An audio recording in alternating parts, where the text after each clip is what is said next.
Hey, Lovejoy Yoga Therapy with Michelle.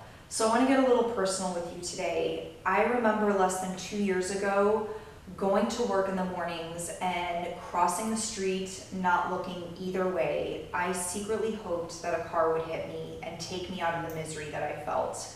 I was in deep depression and I didn't even realize it. I looked okay on the outside. I thought I was being strong, but inside, every single day, I was suffering from the moment that I opened my eyes in the morning. And that was from the grief that I felt from losing my mom. She was my best friend, my soulmate. She was everything to me. So when she passed away in 2012 from cancer, I felt like the rug was pulled out from underneath me and I did not want to go on another day without her. So over time, even though it took me a long time to get through that stage of grief, and there is no right or wrong amount of time, please know that. Your time is your time and you take what you need.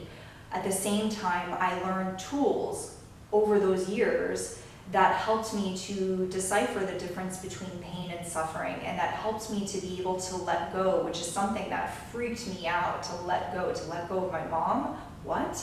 So I learned to let go and to move forward with my life, still honoring her in my heart and still feeling her presence every day.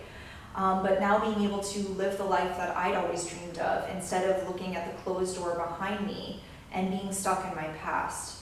So those tools, I have been working behind the scenes to create these amazing workshops and events so that I can share these tools with you to help you if you are going through or ever been through a broken heart.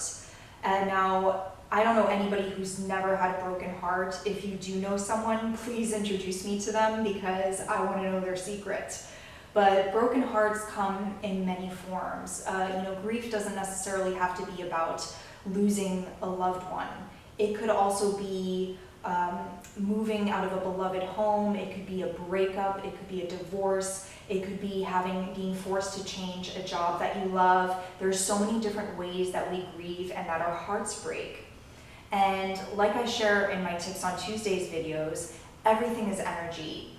So when we emotionally feel grief or the things that come along with a broken heart, they start to present themselves in our bodies. So you might know those telltale signs of that heavy pit that lays in your stomach, or that empty, gaping hole in your heart, or the lump in your throat when you feel like you're gonna cry. I remember times that I cried so hard that my fingertips hurt. And so I'm using these tools, and I'd like to give you a special invite because one of the next events that I'm going to be teaching at is at the Yoga Expo in South Florida. So that is in 2 weeks. It's a 2-day event, March 8th and March 9th. I'll be teaching Saturday, March 9th at 4:30 p.m. And the segment is called Moving Through Grief with Grace. So what I'm going to be focusing on is a gentle but deep Vinyasa flow-based sequence. Vinyasa basically means linking breath with movement. So inhale, arms up, exhale, fold forward, and you're going to start to move and see how energy moves in and out of your body, releasing the things that we hold on to. So I would love to have you join me. The Yoga Expo is an awesome event. It is the largest event in South Florida where there's going to be incredible teachers, and we're going to be focusing on yoga, meditation, music. There's also a marketplace. You don't need to have any yoga experience to show up. So if you want to grab your tickets and join me there, I'd love to see you there. I'm going to share a link with you below in the description, and you can click on there and get your tickets. I look forward to seeing you soon, and take care. Namaste.